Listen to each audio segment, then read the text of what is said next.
Thank you so much, Ibu Sri Mulyani. Thank you for taking the time to join us this afternoon. I know you're very busy, and I think despite our online meeting, we're very grateful that we finally be able to do this. I think our last physical meeting was in 2018, and that was prior to the World Bank meeting in Bali. So, yeah. So it is fitting that now we're going to have another summit in Bali. We have this meeting. I want to introduce our team this afternoon. We have Mark Lempp, our business editor.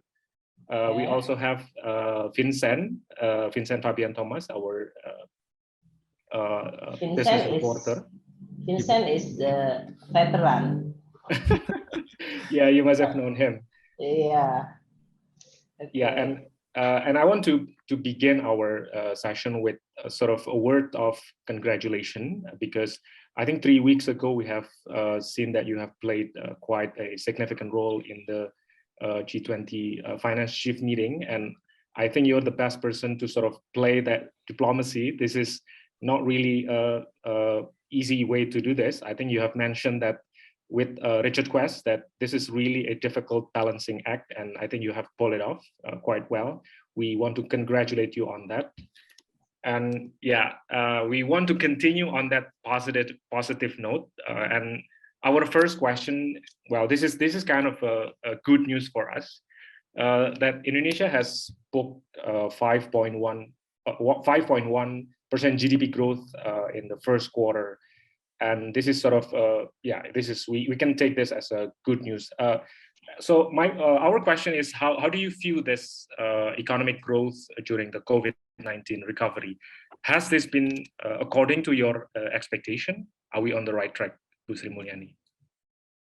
Well, Pak Taufik, thank you so much. And hello to Mark and Vincent. I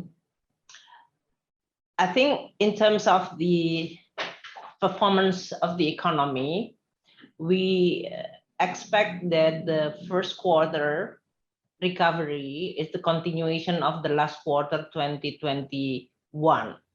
Overall growth last year is 3.69%. It is especially because lower than what we expected for 2021, especially because of the Delta variant, which is really almost paralyzing on the third quarter or even part of the second quarter last year. So we were very extremely also encouraged by the growth in the last quarter of 2021, which is above 5%, of 1%, and the continuation in the first quarter of 2022, which is 5.01, is actually, yes, it is recovery, but I must say that it is still below our expectation. Why? Because if you look at the composition of the contributor of this growth, or 5.01, the consumption is only growing by 4.4%. Investment in this case is 4.1%. The growth was mainly also driven by the export, which is growing very fast, 17%. And that's why it is more external factors in which the demand for goods, especially energy and material, mineral, as well as food like CPO, contributing very significantly, which is a good side for Indonesia.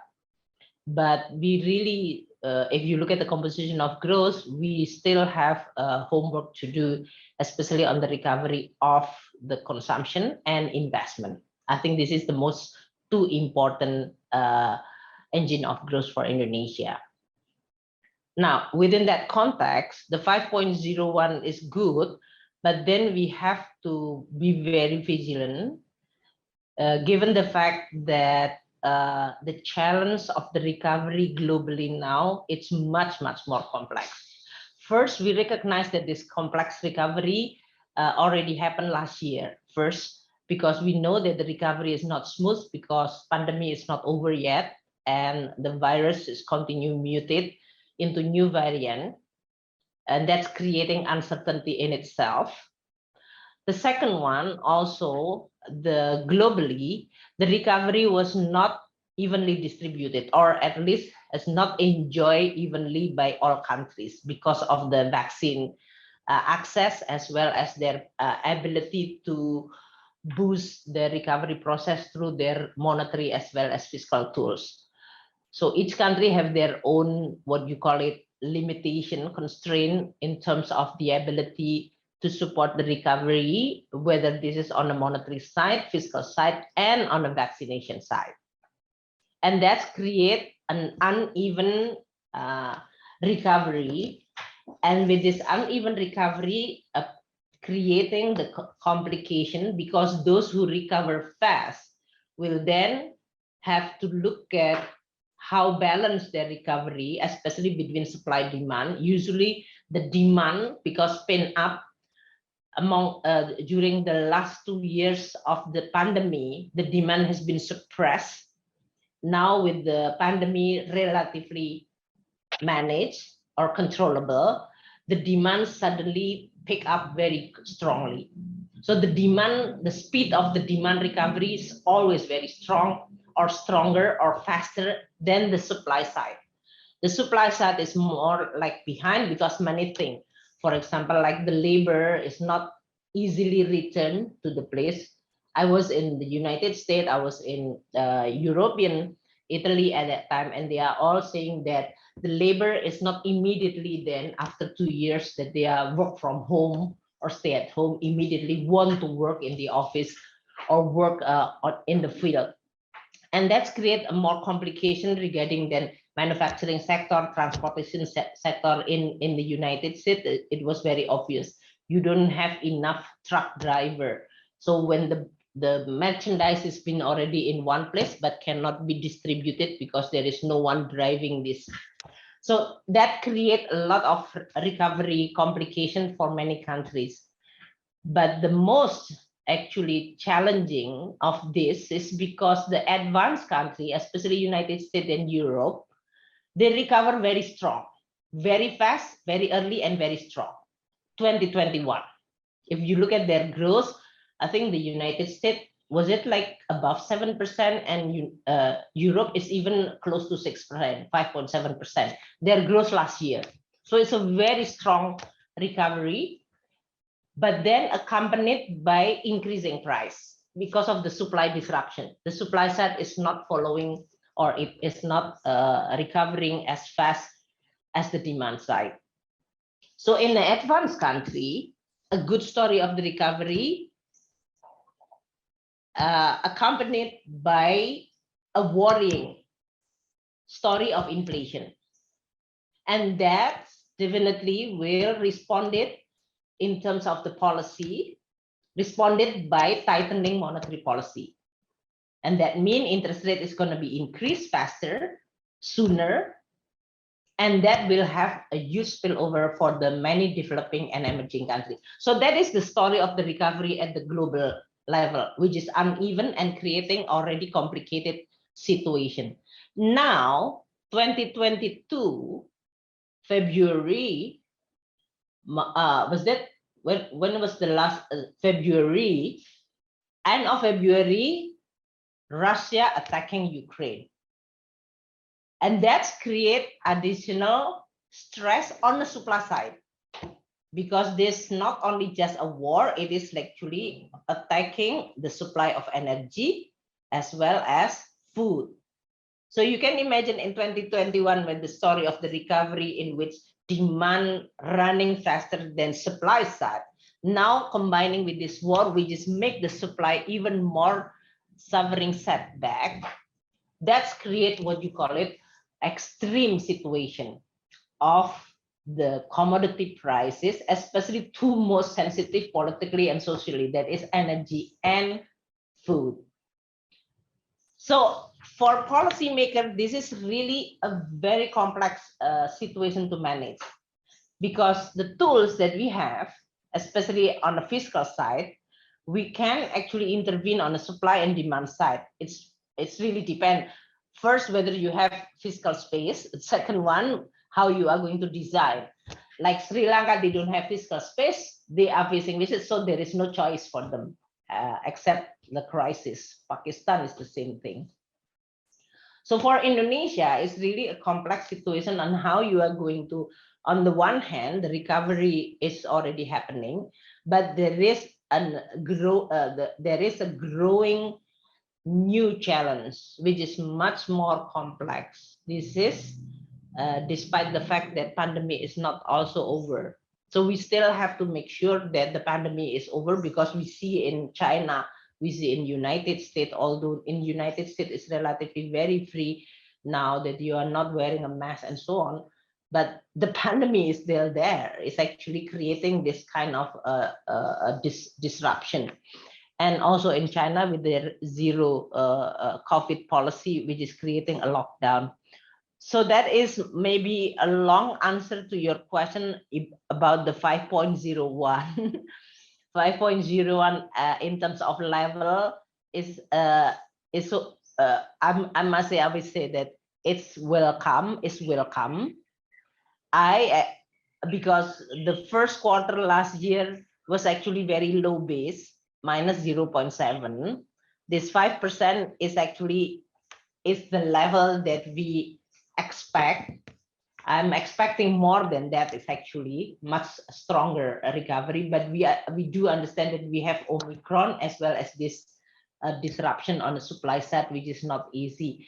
In inflation, definitely will have a huge implication on the consumption.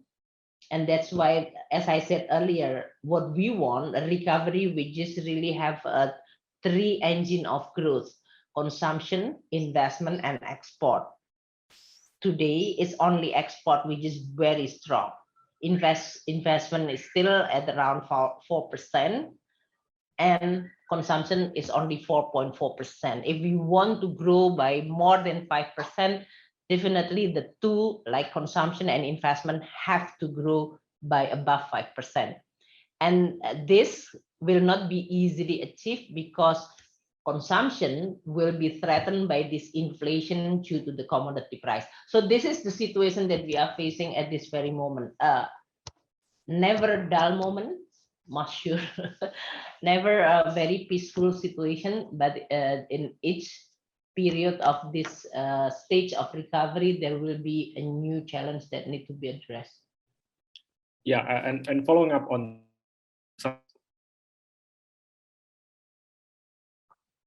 the fuel prices increasing, and also the food prices, we can expect that, well, probably the budget situation, the deficit that we can expect to increase. How are you going to deal with that, Bu Menteri? Well, the way we are managing this situation, we have to come with what is the most important first, and we should not mix between what is the instrument with the objective in this case. The objective of the policy is to continue maintaining the momentum of recovery. The objective of the recovery is returning as much as possible, restoring the prosperity of the people. So that is the objective. Budget, fiscal tools, fiscal is a tools. But of course, the tools is not unlimited. So after 2 years working very hard, managing this COVID, fiscal has been excessively used in this case. And that's why we have to make sure that the tools is not going to be compromised in terms of the sustainability, credibility, and the health of these tools. Because if you have the tools which is not sustainable, not credible, not healthy, the tools will be useless because it can create additional problem to the economy. So that is like the sequence of the thinking. Recovery is the most important, restoring the people purchasing power and prosperity important, job and so on, unemployment and poverty.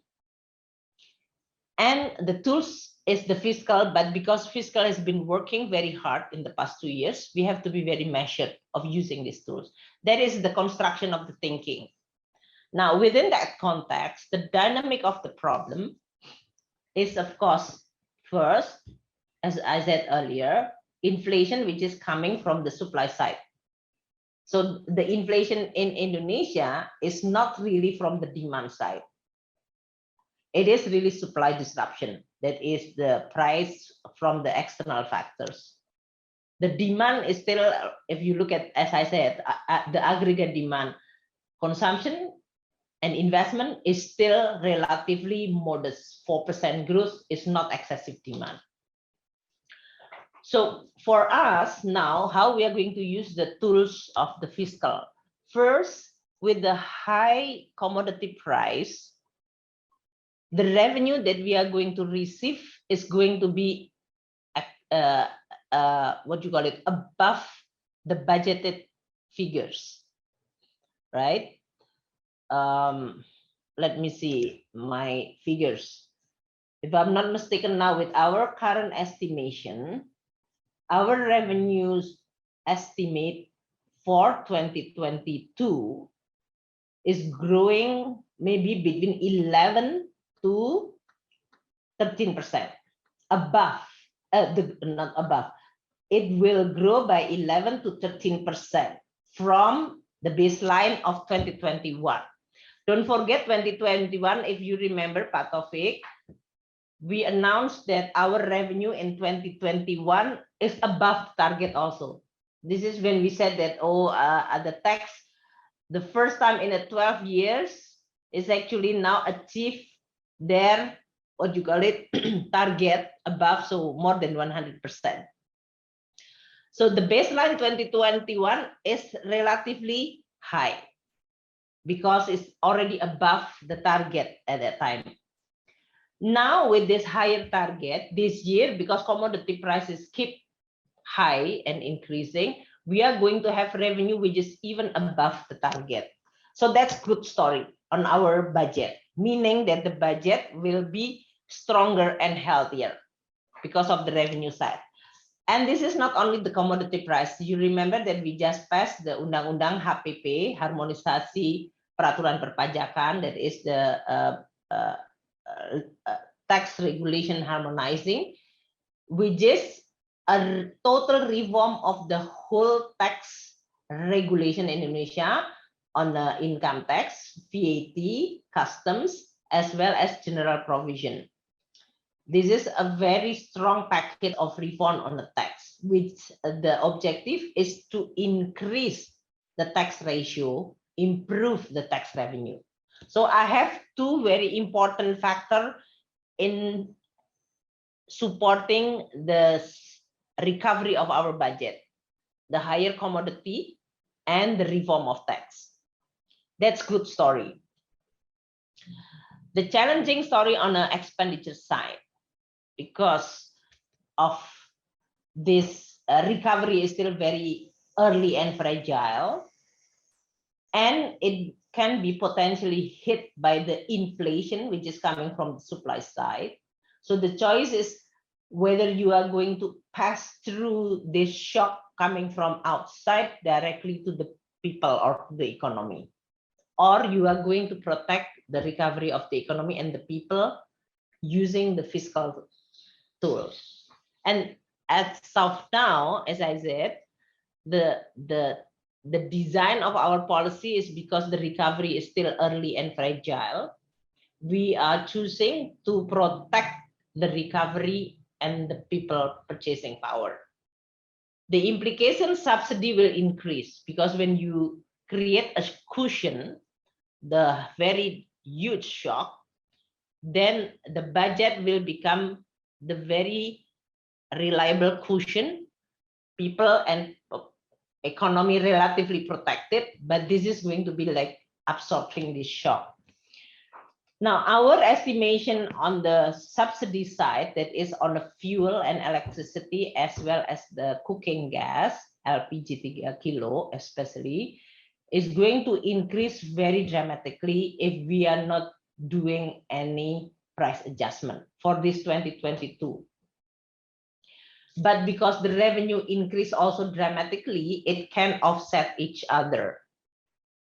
So basically, by the end of the year, the expectation, the budget may be not worse off, meaning that our deficit will still continue decline. Because remember in 2020, when the first year of pandemic, our revenue dropped, spending increased, the deficit has been widened above 3%, 6.1%. 2021, we actually aiming for the deficit 5.7, but we achieve a much better, that is 4.5% of GDP. This is all in the GDP. So 2021, our budget is already recovered relatively faster and stronger.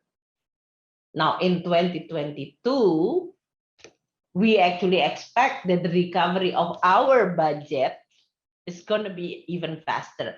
But then we have to make decision regarding whether the most important is budget or the economy and the people. Now, we are trying to achieve three of them, actually, although it is impossible. But we will try to balance recovery important, protecting people important.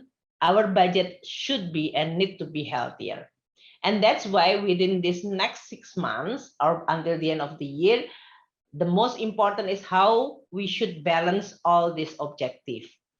Part of it is actually creating a cushion for the shock, and that means subsidy unavoidably will increase, but the increase should be then compensated by other spending, which is non-priority, so that my deficit will be widened as big as what we allow, because the priority now is protecting people and the economy.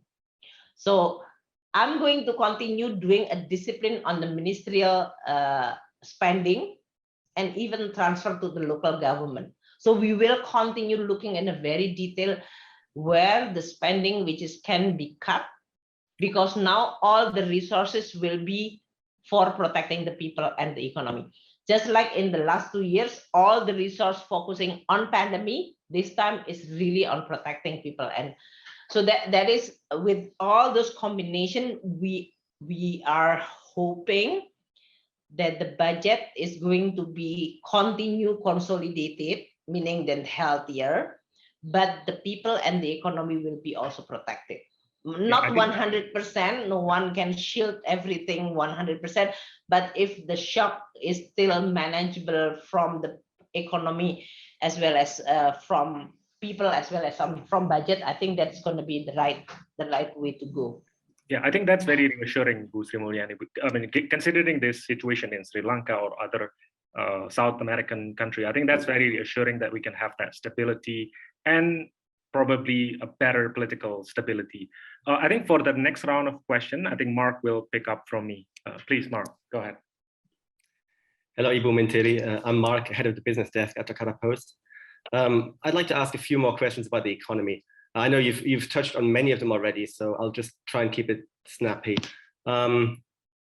When you're talking about the fact that after COVID, we now have this new challenge with the global inflation and with, caused partly by the Ukraine crisis, what's the worst case scenario? I mean, you have projections, right? What's the worst case scenario for the global economy and for Indonesia that you're working with? Well, the worst case scenario we discussed during the spring meeting, Mark.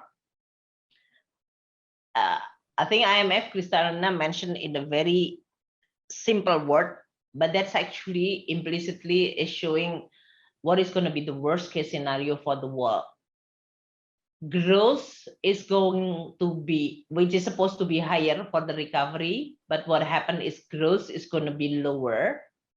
And an extreme case, the lower mean recession. As of now, they are talking about the growth, which is corrected from 4.2 into 3.6, 3.4. We will see whether that will be hold until the second semester. Weakening recovery in terms of growth. So growth will be weakened. Inflation, which is supposed to be stable and low, is now increasing. We see from the recovery from the IMF again that the global inflation is 5.7%. I think that's very, very high considering in the past almost 2 decades, inflation in the world is actually close to 0%, right? It's only 2% in this case. So that is the worst case scenario. That is when the recovery story then change into what is the popular term is the stagflation recovery. Mm-hmm. That is the worst scenario. No stagflation for Indonesia, though. Not for Indonesia, but for the world, yeah. Especially advanced country. If you look at the United States now, the inflation is already 8.4%. United States is above 7%. Even in Europe, I think their monetary authority is in a very difficult position not to respond. I think if you look at their argument before, they try to convince that this inflation is temporary because of the supply disruption. So when the supply disruption is over, the inflation should be down. But we now see that the supply disruption is almost become permanent because of the war. It's not going to be like the war of like 1 month, like and what everybody expected. But now with President Putin, now the Finland is going to NATO, and the escalation of geopolitics is becoming even. So I think this is going to be dragging. And that's why you cannot expect the inflation is going to be temporary.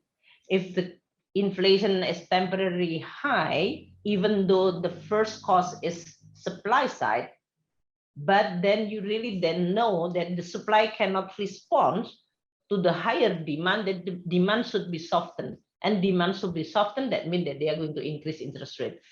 This is going to be the worst case scenario for many developing countries, as well as emerging countries like Indonesia, because the ramification is going to be very complex. Higher interest rate for many countries in the world, although Indonesia with the debt to GDP ratio around 42%, which is relatively low, but still it's higher than our previous 30%. So the serving the debt is going to be much more expensive. For other country, which is already 80% of their GDP or even 100%, you can imagine their fiscal will be dominated only to serve this debt. Meaning they don't have fiscal space to protect their people, to support their economic recovery. That is really the worst case scenario. Their fiscal tools is becoming almost exhausted for many countries. Indonesia, as I said earlier, with our own situation now, is actually we have space. At least our problem is you have money, how you spend your money. Other country, you don't have money, but you have to do something, right? In this case. So that is the problem. Now, within that context, I think the coordination policy is going to be even more. The wording in the G20 that they need to be well communicated, well calibrated, and well planned. I think many of this policymaker is going to be overtaken by the event. You sometimes not yet communicated, the event is already taking over, and then you have to respond. This is not the luxury of the policymaker to actually able to always managing, planning, and communicating well. This is what is actually now happening in many advanced countries. Now for Indonesia, that's why what I'm saying earlier, for us, the worst case scenario from the world and geopolitical need to be cushioned again, need to be withstand. And that means our growth as well as ability to create a better prosperity should rely more on a domestic source of growth. Although if supply disruption will be continue, we enjoy the export because our raw material. So that is actually a little, I'm always saying in the interview, especially when I'm interviewing in Washington, this is morally it's not right for Indonesia to say that we enjoy this situation, but it is actually, we actually enjoy the windfall revenue coming from this supply disruption. It doesn't mean that Indonesia also free from this, because when the CPO price increase, then our cooking fry also increase, and that create also another problem in Indonesia. But at least the Indonesia problem is a problem of you have windfall revenue and how you are going to use it. And that's why we are going to use it to protect our domestic source of growth, because this is the most important when the global economy becoming uncertain. So that's why I think in 2022, when we are aiming for 5.2%, that is according to our budget assumption, we may be now tempering a little bit with this global environment, which is becoming so uncertain. It could weaken the growth into 5% to us, which is exactly what happened in the first quarter. And second quarter is going to be much more challenging. But I think we are still optimistic that we can manage around 5%. Although within the range, we always talk about 4.7 up to 4.2. That is the range of growth. Inflation is going to be one which need to be really managed very carefully, because Indonesia is just only recently that Indonesia enjoy a low and stable inflation. What I mean by low is in a budget is 3 plus minus 1. This is just aligned with many of the regional. In the past, Indonesia was always like a little bit outlier. Our inflation is usually 200 basis points above the region. Now we actually align well. Now what is happening, many countries has inflation around 7 or 8. Indonesia is still at the 3%. And that's need to be maintained because it is going to affect our consumption. So that is more or less what we are trying to do. And then of course, although the debt to GDP ratio is around 42%, we have to be very vigilant with the increasing interest rate globally. Okay, thank you for that answer. Very extensive answer. I'll just want to ask one quick follow-up question to that. You mentioned that Indonesia does have fiscal space more than other countries because of the high export revenue that we enjoy. So does that mean and the reform on the tax? And the reform on the tax. Does that mean we can pretty much rule out any increased debt financing for the budget? Debt financing for what? For 2022? To increase debt and delay the fiscal consolidation. No, the president has been very explicit that we have to go below 3% next year. And we are going to design the budget at that level for 2023. I think these 3 years is maybe the right time of what you call it, allowing the fiscal to be above 3%. Especially during the situation globally, when you are dealing with a higher interest rate, high inflation, volatility on the global market, it is even more important for your fiscal to be in a position of strength. That is that you are managing the deficit, which is just right for you to withstand the shock which is coming from, especially external. Thank you. Okay, you mentioned CPO exports helping Indonesia during the pandemic, like over the last year and even earlier this year. They obviously have helped to increase that export revenue, which gives us the fiscal space to act now as a kind of buffer or shock absorber against inflation. Right now, however, while CPO prices are high globally, Indonesia is not getting the benefits of this because we're not exporting CPO at the moment. How will Indonesia make up for that foregone revenue, with the revenue we're not getting that we should be otherwise getting from CPO exports? Well, we do hope that this is really a temporary measure, because we know that this is a very costly measure, in this case in the form of balance of payment, that is the export revenue, which is very important for us to make sure that the exchange reserve in Indonesia will be adequate, especially entering and facing with the situation. From the budget point of view, so the revenue from export, whether this is on a trade accounts, which is surplus, still enjoying surplus even with the ban of the CPO export, but we definitely is actually having a revenue foregone, which is quite significant by not allowing export. And then from the revenue from the budget point of view. So we know that this is very, very costly measure.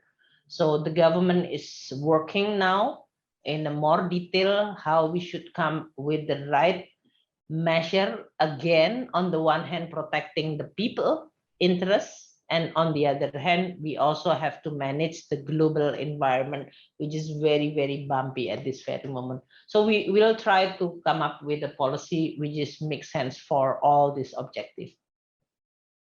Okay, my last question. You mentioned the price of LPG earlier. Now there are some government mandated prices, of course, in Indonesia for energy, for like Pertalite and LPG 3 kilogram canisters, subsidized prices. At this time, because of the higher inflation pressure now, the last inflation reading was worse than many had expected for Indonesia. Does that basically mean that any hikes to these prices are off the cards for now? The objective, again, as I said earlier, is going to be in making sure the recovery of the economy, which is going to be rely on, again, consumption as well as investment as the two most important engine of growth, especially when we are facing with the uncertainty at the global level. I think that objective should be the one who dictate the policy regarding the subsidy. That's including the level of price for the LPG 3 kilos, electricity, as well as Pertalite. So we will look now that the inflation at 3.5%.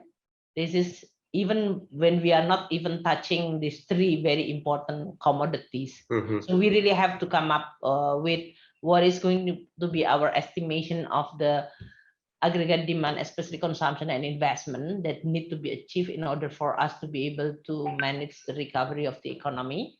And what does it mean in terms of the consequence of our budget? If the subsidy is going to increase, how much to increase? It's really depend on how long and how high the level of oil and other commodity, right? As of now, the oil price is 10.5. You should see like Brent or West Texas WTI, but they are still around hovering around 105. Yeah, and this is already a little bit weakened because of now every day the news in the advanced country is all about inflation too high, weakening growth, or even recession. And so if that's going to happen, I don't think that the commodity price will continue at that level. So it's really depend on how high and how long this level of price, especially in the oil and others, is going to take place. This is extremely uncertain time. So I don't think that we should have what you call it the pre-plan, which is not flexible given the uncertainty that we have. What is certain is the objective. The objective is managing recovery and people, in this case, protecting the people. What is not certain is how, because of the situation. So the instrument like the fiscal side is going to adjust according to how the environment will be changed. I mean, sorry to interrupt, but wouldn't it be good to still increase the prices of those to reduce the pressure on the budget, but at the same time give people money in other ways, so there is an incentive to actually save on what is actually a very expensive commodity at this time? People should be trying to use less of that. The same thing applies to the cooking oil to some extent. At a time when we want people to use less of something that's expensive and reallocate funds rather to some other spending, maybe to school for their children, to give them some help on that side or somewhere else. So you still have the incentive to reduce what is expensive. There is always ways for us to protect people, right? The first is through the subsidy from the commodity, just like what we are doing now. We do know that this is maybe not the best option because regressive. The poor people maybe not enjoying as much as the middle upper. there is another alternative is protecting especially the poor, and you let the price adjust or at least closer to the market price. The choice is, I think technocratically, I can answer that question. Politically, the choice is actually how worth the political and social upheaval at this very moment, especially after 2.5 years, people is already in a very, very dire situation. I think this is more a political choice. So it's not a technocratic choice in this case. We can always like choose, there is always a calculation in terms of the price of each policy, but what is really the best from the economic, social, political, and especially how long this the length of this situation is going to take place. Again, just like in many other countries, if I can watch some policymakers like in the United States, even European, if you really carefully listen, they actually expected this supply disruption is not going to be long. So it's not going to be me who actually to correct that, but they are going to self-correct. But it's not always according to their expectation as a policymaker. The same thing like us in here. I will continue looking at the data and of course looking at all the possibility. Then we are going to make what is the best choice. But what you just say is not wrong. It's actually also within the government own option, but then the question regarding which one that need to be protecting most at this very moment when the both political and social and economic situation, I think that is going. If you look at the unemployment is already now declined again after more than 6%, and now it's already 5.7. So it's good. We are creating 350,000 jobs, which is, I think, is good. Poverty is going to be also declined. It's already now declined in a single digit again, but it can be easily pick up just like what happened in the last 2 years when you have the increasing inflation. And that's why this is something that we really need to like, I know that the level of regressivity as well as the level of impact need to be carefully calibrated. Thank you. Okay, Ibu Sri Mulyani, maybe the next time I want to ask a bit more about the G20, and this is about our next FMCBG that will be held in Indonesia, in Bali, right, in July. And then would you mind to give us a glimpse, maybe what's the government deliverables in the next FMCBG? And also honestly, we knew that the previous FMCBG there was some walkouts and maybe something like that. I know it was very challenging for you, but how's the government strategy next for the next FMCBG, and has there been any communication regarding to the attendees? On this on a substance, we discussed quite a lot on this July. It's going to be even more challenging. We do hope that the war is going to be like slowing down, and then it's going to be like there is a more middle ground, but it seems like this is not going to happen. So we have to really like think about what is going to be this July meeting. But what is very clear from this intensive communication, first, all G20, there is no exception, all the membership, they are all supporting Indonesia agenda. So that's for sure. Regardless their own political, they have the interest to have this G20 to become a premier economic forum. They trust Indonesia leadership. They respect us. So that's good also. And that's why we will focus on the substance. On the substance, for example, like on a health, we even just have the update that the target of Indonesia to create a financial intermediary facility to support the pandemic preparedness globally is making a very good progress. I talked to many finance ministers, they support it. China, which is a little bit cautious, maybe on board today. So we do hope that this is going to be one of the deliverables.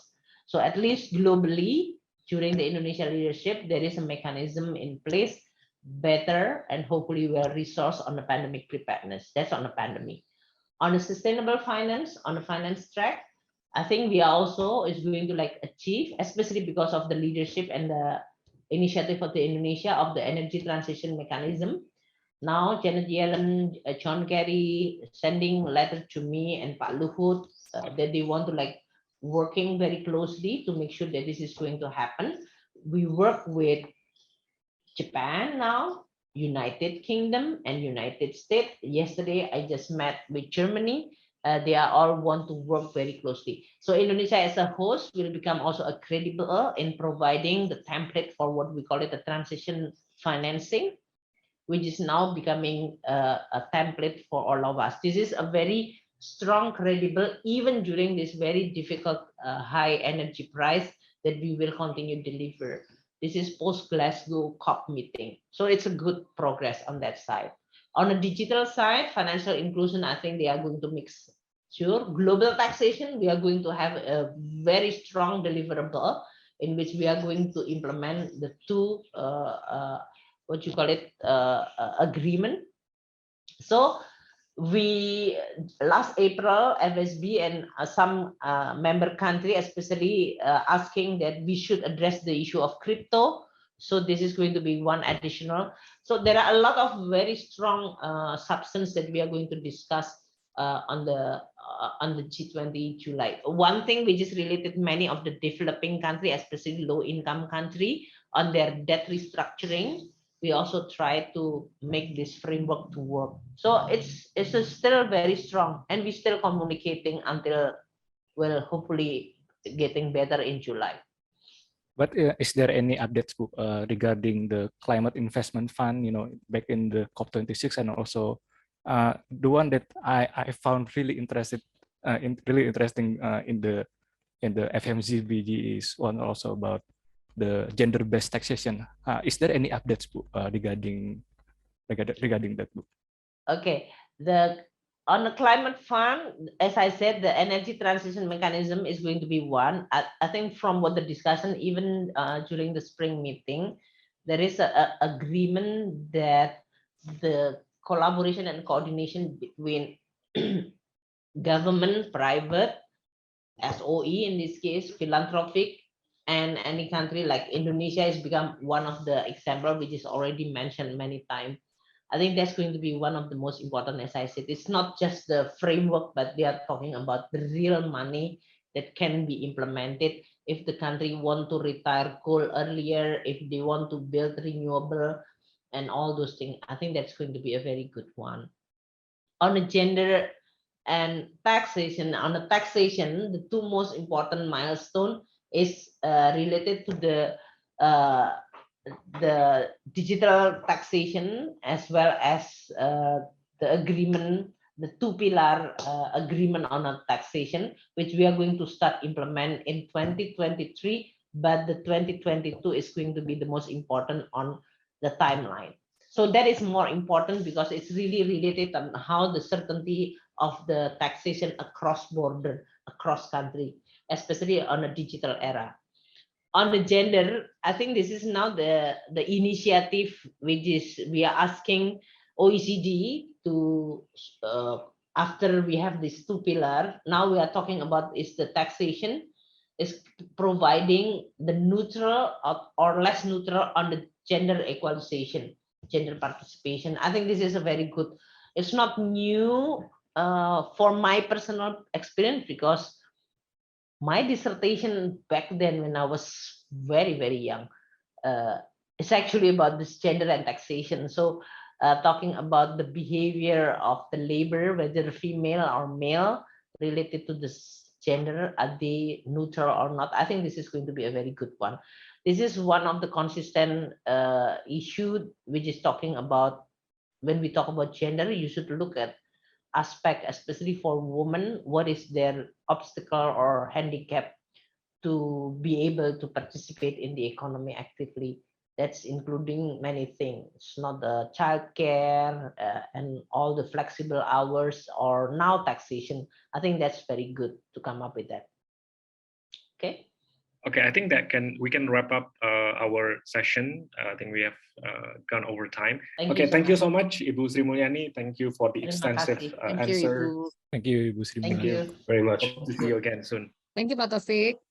Terima kasih, Ibu. Terima kasih Ya, semuanya. thank you. Makasih, Ibu.